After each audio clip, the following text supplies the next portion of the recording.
Hey everyone, hope everyone is having a good day. Today we are going to revisit the inspired builder from the previous episode because we are going to do a spin-off of that once more into a third new inspired deck. So, this was a deck we were playing last time. While I was constructing this deck, I asked myself, well, given that we're going to make so much money off reverse accounts into Brian Stinson, it would be a bit of a waste if we didn't leverage all this money on something good. And Waylon has a way of leveraging a huge credit difference. That's right, why not play Punitive Counter-Strike? That makes so much sense since we're in Waylon already. So I jammed 3 of those Punitive Counter-Strikes into my deck and I suddenly realized, well, I have a lot of cards to cut. And that's not as easy as it sounds, because if you look at my deck, it does everything. It has a lot of money, it has a lot of ice, it has fast advance, it has slow advance, it has siphoning mechanisms, it has Brian Stinsons, it has defensive upgrades, and to top that all off, I'm adding meat damage kill into it. So cutting cards, slashing them is going to be really tricky because we still need to maintain consistency. It's not as easy as just reducing some 3-offs into 2-offs. That will make the deck pretty bad. So where do we start first? Firstly, it's pretty easy to cut off the Audacity. This is more relevant when your only plan is to try to push out 7 points, but with a dual win con in the meat damage, this is slightly less necessary. The second change we are going to make is with the agenda suite. Since we're going to play Punitive Counter-Strike, this agenda suite doesn't lend itself very well to a punitive kill. Runner with 5 hand size doesn't die to stealing a single Oak Town or Atlas unless you have 3 punitives and are able to fire all of them off. So we are going to look at the agenda suite. Global Food is good. For those of you who don't know the interaction, punitive work based off of printed agenda points. So even though Global Food is only worth 2 points to the runner, it is worth 3 meat damage on the punitive and is therefore a very good candidate to include in such a deck. Between Oaktown and Atlas, I prefer having the Atlas because of the Never Advance ability and the ability to search up combo pieces using Atlas tokens, which means Oaktown must go. And what better agenda to replace it than everyone's favorite Waylon agenda, Government Takeover. Of course, this is the ultimate punitive agenda. There's no reason not to play it. We are going to run a 7 agenda deck, and here it is. We are down to 50 cards with that slash because we replaced 3 agendas with 1. So now, how do we cut the 50th card? This is actually a really difficult task and I spent loads of hours harrowing over this, scratching my head, analyzing every single card in this deck, trying to find which just one to cut. It is incredibly difficult. I want to unload that exercise to you as an exercise for you viewers. Pause the video now and give it a thought. I'll be revealing my thought process shortly. Okay, so one way to go about doing this is via elimination. There are quite a few cards in here that form the backbone, the basis of this deck, and should never ever be under consideration for cutting. I don't think any of you would have suggested cutting any of the 3 punitives, for example, nor would you suggest touching the Brian Stinson Reverse Accounts Dedication Ceremony combo. Again, you wouldn't touch any of the agendas that synergize well with punitive either, the 3 and the 6 pointers. Next up, we are not going to plan to cut money either. I'm pretty sure none of you did that either. Again, punitive works off you being rich and the runner being poor. This means you need the money. So those 9 econ transactions, they are staying. What else can we not cut? Now, I think some of y'all might have decided to find a cut in the ice, but I'm going to leave that out of bounds for this exercise because ice, unfortunately, is a key strategy to winning with this deck. Don't forget, ultimately, this is a dual win condition deck. We cannot rely on punitive alone to win us games, so we need the ice to protect our centrals. We also need the ice to enhance the threat of a reverse accounts in the remote, and we need the ice to score, obviously, should the punitive kill not work.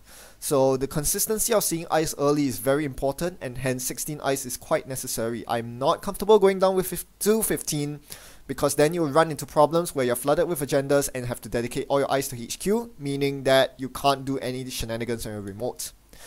Well, what's the next card to touch? Well, Red Planet and Priority Construction are, to me, out of bounds as well. This is because they work very well with the current agenda suite we have. Red Planet Courier is obviously giving you a very strong win con. If you actually manage to never advance place the government takeover in your remote never advance for a single turn, and you have 9 advancement counters out there, the runner has to respect that every never advance card you throw down could be the game-winning government takeover if you have Red Planet Couriers in hand or in your deck searched out by Atlas counter. So very powerful synergy right there. I wouldn't cut the Red Planet because it just gives you an auto win that easily. Priority Construction enables the auto win because it places advancement counters very easily for you. Get up to that 9 advancement counter mark very quickly, and most importantly, very stealthily. If you get 9 advancement counters on the board without manually advancing the ice, the runner is less wary of that Red Planet Courier's win con. They won't see it coming. So that's an advantage there. So this basically leaves us with very few options. The really only remaining option left is actually replacing the Project Atlas. Now this actually makes a lot of sense because as a 2-pointer, it's not good punitive fodder, and you can actually swap 3 copies of Atlas for 2 copies of the 3-pointer, high risk investment being a good example of one, and that frees you up 1 deck slot, which reduces your deck size by 1. Mission accomplished. Simple. We are going to run a 6 agenda deck, except that we aren't. If you remember what I said earlier, this is not a pure kill deck. The problem with a lot of win conditions on the co-op side is that they are easily mitigated by at least 1 or more runner hate cards. That's just no foolproof win con. If you are all in on 3-pointers and 6-pointers, you'll find that it's nearly impossible to score out for the win, because you have to either score 3 big agendas or 1 big agenda and 1 ginormous agenda in the government takeover, and that's usually too much of an ask. If you think about it, and if in that case you are completely relying on the kill, which is easily mitigated by runners running Film Critic. Now sure, you can play Contract Killer, which synergizes with Dedication Ceremony, but that's more deck slots and you leave yourself vulnerable to other ways of mitigating damage. What about, for example, Yarok New Melix, yeah? And the Anarch version of preventing meat damage that saw more play with brain rewilding combos. Sure, you can play best defense to mitigate that, but then you have another problem. What about Guys, for example? Guys can easily overdraw before an incoming punitive. You are not going to be able to cover all the meat damage protection options. The best thing you can do is to still stick to the dual win con and switch to agenda scoring if the meat damage fails. And this is why you need Project Atlas, because it's such a good agenda, gets you up gets you those necessary agenda points needed to win, and gives you a tutoring ability which is very strong. So I would not cut the Atlas, which means the only remaining cut is the Marcus Batty. Now I usually swear by 3 Marcus Batty, but if you think about it, you would actually have to do a bit of Mao keep for this one. What I realized in my Mao keep iterations is that I keep getting opening hands with Marcus Batty that look something like this, and I'm like, okay, my opening turn is probably install Atlas, advance Atlas, protect it with Ice Wall. In that situation, HQ will be left open for easily the next 2 or 3 turns, meaning that as long as the runner runs HQ, it's a dead Marcus Batty. Gonna get trashed for 1 and you can't recur it.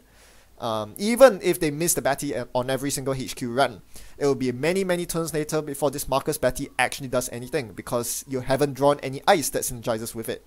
So Marcus Batty is not a card that you need to see early, and it's therefore something that you can live with as a 2-off. Especially given that it doesn't synergize really well with your punitive win either. So yeah, I can live with 2 Marcus Batties, and this frees up the deck slot. The 3rd Marcus Batty is the 50th card. That's your cut, and that frees you 3 influence points where you can spend on a lot of things. For me, I immediately went to the Ice Suite and decided it was time for a switch up. Because this is not a pure agenda scoring deck, we can take out some of the endurance, which are usually necessary for the Inspired Builder. Since that one you need to rush very quickly, very early, as you saw in the Haley game earlier.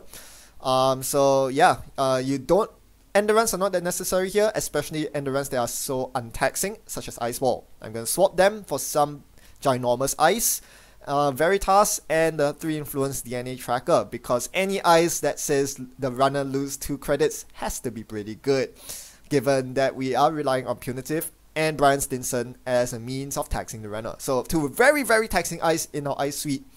This should make for some interesting deck playing. Ultimately, I am very proud of this deck that I built, because even though it's so incredibly bad, all of you are still gonna give it a shot. because it has government takeover in it. Who doesn't like government takeover? Still, it's an incredibly terrible deck, and we are about to show why it's so terrible in the upcoming section of the playthrough.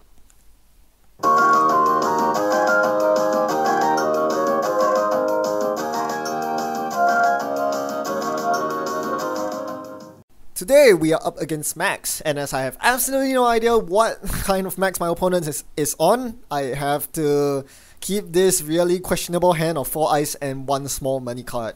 Well, the thing is, you can't really go wrong with ice. You can't really go right either, but you know, it's better than no ice. And well, 5th ice comes up. So, Firewall, and I think it's Veritas and R&D, and a Firewall. Yep. So, Firewall on HQ, Veritas and R&D, and Colossus, 2nd Firewall in hand with a dedication ceremony. My opponent drops 2 resources, Liberator, comes and casts. So from here, we know that our opponent's on Reg Max. Regular breakers, regular money, just very honest Netrunner. Okay, this could be an interesting matchup. So my opponent, as you see, is dipping below the Stinson credit level. Unfortunately, I don't have the Stinson or the big transactions to make anything work. My opponent runs HQ here, and knowing Reg Max, there's probably not a lot they can threaten on a HQ run with no agendas in hand, so I let them come in. 2nd dedication ceremony comes up, and I'm like, okay, more like dedication ceremony, because these are absolutely useless in my opening hand. There are no rest ice, and there are no reverse accounts either, so they're just gonna incubate here. This is why I reduced the number of dedication ceremonies to 2 copies in the builder version, Inspired Builder. Here it's a bit different. In Inspired Killer, we are much more reliant on the Brian Stinson reverse accounts interaction, because we need to establish that credit lead for punitive. So this is why I upped the count to 3 dedications. Well, mistakes were made because now they're sitting in my hand. Oh, here we go. That's a reverse accounts I see. Interesting. So 2 choices here. I can drop in the remote and force my opponent to run through it, but that's not taxing. It only taxes them, what, 4 credits, because the firewall is not very established right now on the remote. So I instead decide to fast advance the reverse accounts and just force them to lose 12 credits for my turn. Seems like a pretty good trade for me. I spend 3 clicks and a credit for the dedication. They lose 12 credits. They would have lost a lot fewer credits if I just left the reverse accounts in the remote without and got them to run through it. So this is why I chose to fast advance it instead. My opponent keeps poking my hand, which is actually a very good play. Normally I would have drawn about 2 agendas by this point, and they would have stolen them both. Well, they can't do that. Another thing you must take note of is that Max can get her breakers out incredibly quickly due to her ability, which allows her to chuck all the conspiracy breakers in the bin. So that is a big worry. I can't. My window for scoring early agendas is all but over right now. There's no way I'm going to chuck an agenda in the remote unless I can guarantee a punitive hit. My opponent hits HQ again, and I punish them with now a face-checking ice in the form of Hortum. Nope, that's not a Hortum, that's a Morcelus. It's a Code Gate still, and a very taxing one. Black Orchestra does not like Morcelus. Black Orchestra loves Hortum, and so I'm trying not to rely on Hortum for this game. That's why I put it on the least important server, which is Archives. Mostly to deter dirty laundry runs like this, but also, you know, it's a good place to place my useless ice. Hortum is good in other matchups, especially AI reliant ones. This is not one of those good matchups. It can stay on Archives for the rest of the game, probably unrezzed. My opponent also lets me res a Veritas, which is pretty cool. I'll take that. And here I'm worried about R&D pressure. They might go in for an indexing or deep data mining, so I needed to play the DNA tracker there. Now I find the Prycon, and that's good. Prycon goes with Colossus, no questions asked. You cannot Prycon Firewall against Anarch because they are all almost certainly running Knife, thanks to the threat of Kakugo, a very strong piece of ice right now.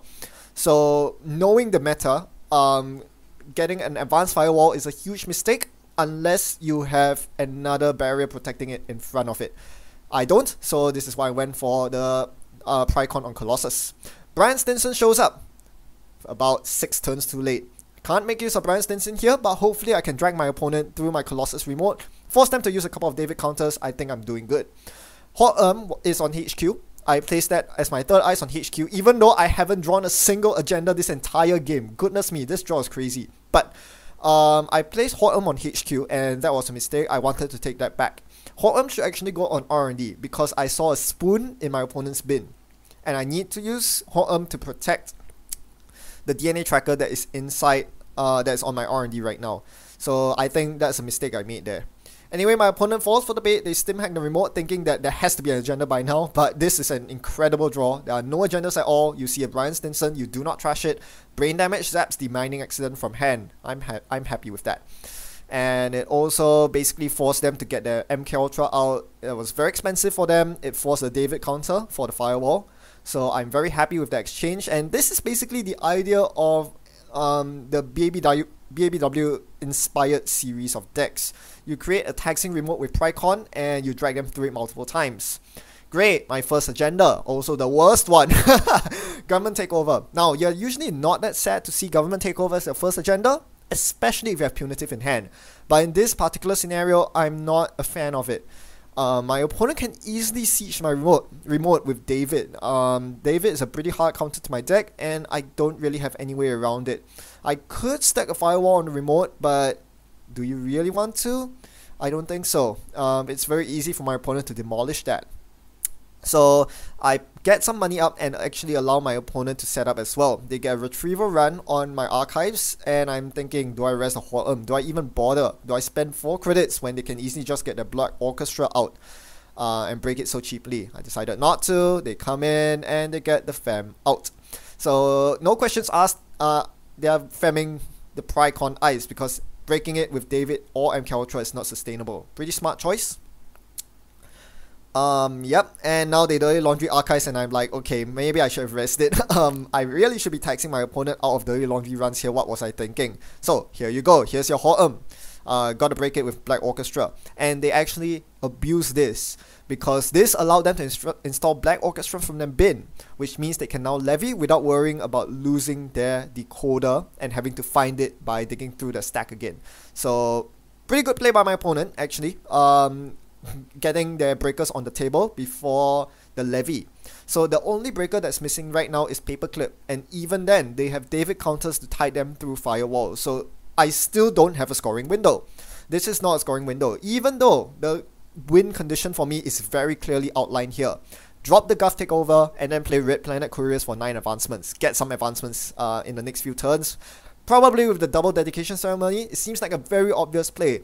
Problem is, I don't think I can protect the government takeover for a turn, and if they steal it, I don't have the money to punish them with a punitive because I haven't been able to trigger Brian Stinson yet. So a lot of problems here. This is pretty tricky. So I'm gonna get more bait through the remote, so drop the firewall there and ask them if they want to spend 2 David counters to get past the firewalls. The answer is nope. So the global food remains safe, but I draw into a reverse the count. So I could do the fast advance trick with reverse the counts again, but that only saps away 12 of my opponent's 22 credits. This is nowhere near Brian Stinson range. If I want to make full use of this reverse accounts, I actually need to leave it to incubate in the remote for a turn, and on the next turn perform the dedication, pop reverse accounts combo. So that was exactly what I did. I had to think very hard about this because this implies dropping the food from the remote. I have to trash the food here.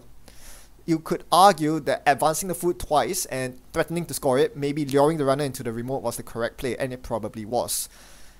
Because now they play a hacktivist, and I'm like, okay, I'm gonna lose a card. I hope it's not the dedication ceremony. I'm gonna rest the reverse accounts and randomly trash a card. That's the Red Planet Couriers that went in the bin.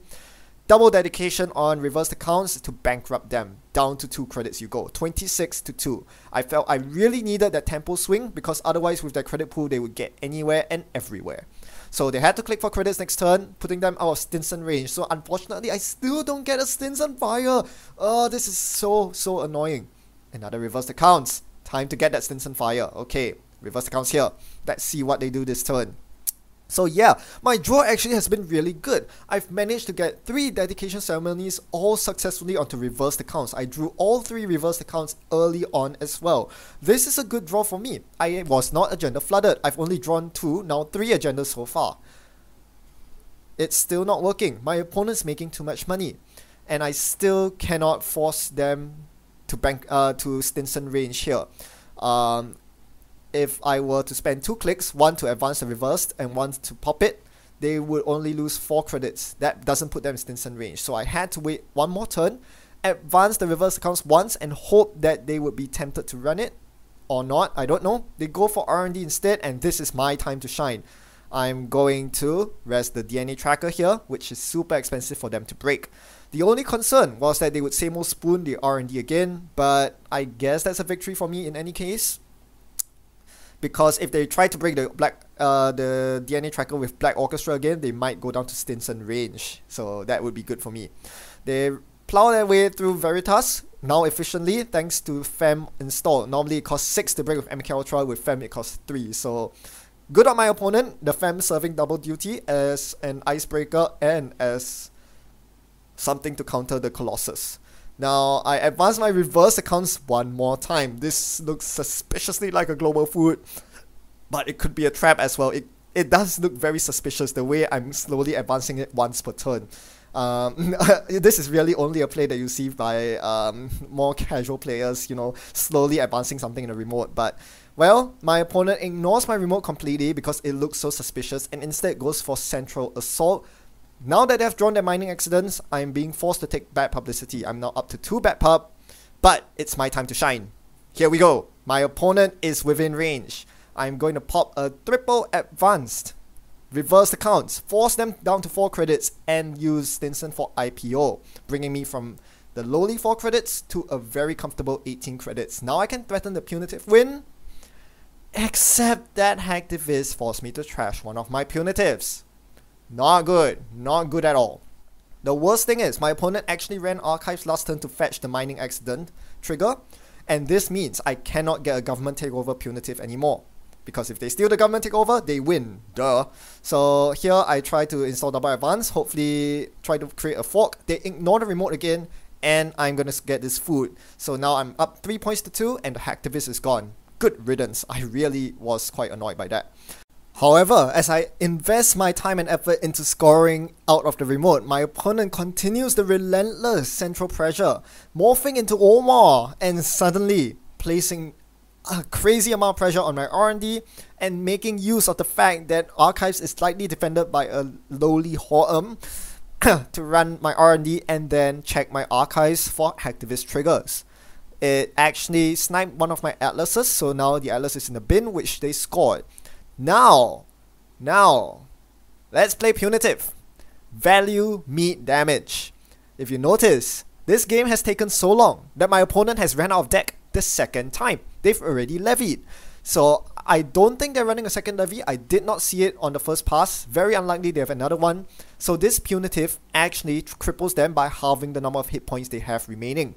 They are now out of options and out of money. They have no long-term money solution. They're not on Mopus. So they have to click for credits for the rest of the game.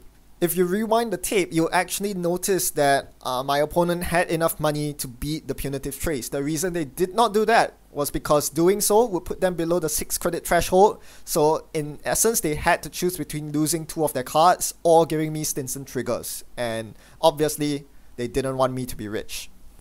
My opponent worked themselves up into a frenzy. They're making unsuccessful runs left, right, center, forcing a HQ Ice Res, then jacking out. Bumping into the Colossus and Archives, then jacking out as well. They couldn't afford to go in without giving me Stinson triggers. But guess who else is equally as antsy in the pansy as my opponent is? That's right, it's me. I don't know how to win this game. If my opponent continues clicking for credits for the rest of the game and locking my remote, I cannot score. I'm so far away from a victory.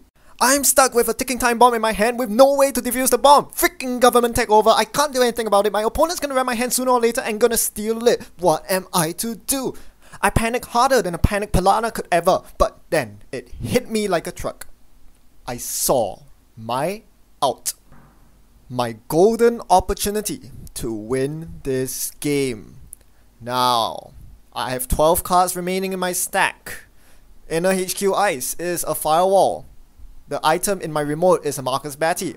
And this is what my opponent's spin looks like. Keep in mind they have access to Paperclip and a Samo thing installed on the table. What is my out and what would you do to accomplish that out? Pause the video and have a good think. Leave your answer in the comment section if you wish. I'll be revealing my line of play very shortly. Yes, the win condition I'm looking at is none other than Marcus Batty. Now, the existing eyes on the remote do not lend themselves very well to winning me the game. And the run isn't gonna do very much if my opponent can simply run twice, having enough money to do so. Neither is the Colossus trash program gonna do anything because all the breakers can be recurred from the bin. However, if you look at my hand, I have Prycon into Morcelus, and that opens up a whole new world. That's right, it's the 3 net damage subroutine. If that gets fired off, I win. So, I'm going to Prycon the Morcelus and drop the government takeover in the remote, because that's way safer than having it in hand against someone with turning wheel counters. Not to mention that if they try to go for the win by stealing my takeover, they subject themselves to the Batty side game. This gives me a 2 in 3 chance of winning the game, which I consider more than acceptable given that I have not managed to get a foothold at all this game in terms of Stinson triggers or getting my win con at all after that Red Planet couriers got sniped. So good job to all of you out there who identified this winning line of play.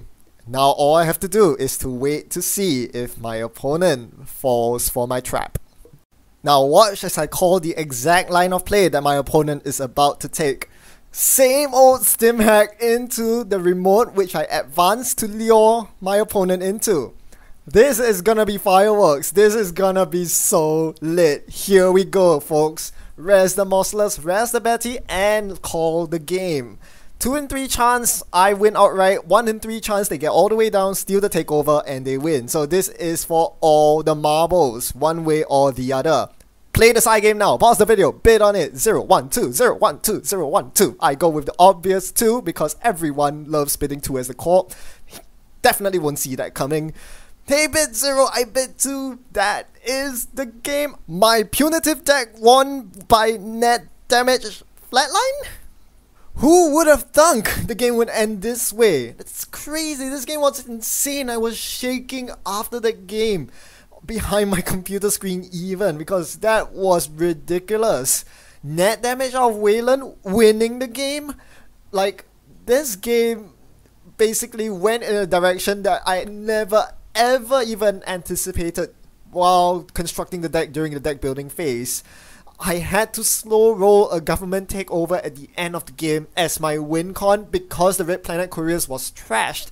I had to rely on net damage to win against someone who ran out of stack. This is utterly ridiculous. None of this came into planning when I was building this inspired killer deck, but Kill It did, and in a manner that I never ever saw coming. That's amazing, and that's the beauty of Netrunner, isn't it? Well, I guess all I can say is that lateral thinking wins you games. Don't get tunnel vision into the objective of your deck. If I was tunnel vision into getting a punitive kill, for example, I would have discarded all my punitive counter strikes at some point because it seemed like I could never win the economy war against my opponent. Neither could I let them steal a government takeover and then punitive them because they already stole an agenda earlier. So yeah, putting yourself in an interesting situation can yield really interesting results like this. The value punitive, remember that when I sniped 2 meat damage off their 4 remaining hit points? That actually mattered because it set up the Morcelus kill. That's insane. Batty is huge. I can't stress enough how amazing this combo is. Batty into advanceable ice subroutines when they are triple advanced or more. Some of them have absolutely ludicrous subroutines and you really should give them a go. In one of my Meat Space games, I actually managed to use Batty on a Ho'em, which not only defended my agenda because it triggered an end run and taxed my opponent out, it also allowed me to tutor up cards from my deck, which I used to tutor up a global food that I then scored the next turn for the win. I also tutored out a Red Planet Couriers if I remember correctly, so I basically just had the ability to fetch the win into my HQ whilst protecting my remote, which was amazing. Colossus is amazing as always. The ability to double trash cannot be understated, especially if the runner has limited recursion or program protection. If you're playing a boom deck, extra bonus, that's another relevant subroutine for you, the 2 tags. And finally, obviously, Morcelus won me this game. So, Batty in Wayland is amazing. Yeah. Finally, for the longest time this game, after the rocky start I had, my inability to tax my opponent out, to execute my game plan in terms of bankrupting my opponent and getting Stinson triggers, I felt like conceding this game. It really felt hopeless, the fact that I couldn't score proper agendas in my remote without telegraphing it to my opponent, and they could so easily get into my remote and cutlery all the things, but they didn't, and I actually managed to claw back. Granted, I needed a far superior draw. I basically drew very well this game, and yeah, I definitely feel that I still won this game, even though I don't deserve it at all. My opponent played pretty well, and they had a good matchup. I had no business winning this game, but thankfully I didn't concede, and as a reward, I get to showcase this wonderful victory to all of you. So hope you all enjoyed it. This inspired deck series has been really amazing, not just to build, but also to play through. Oh man, Apocalypse out of Haley, and now this. I hope you all have been just as entertained as I have. In the meantime, as always, thanks for watching and thanks for your support. I'll see you next time. Happy night running.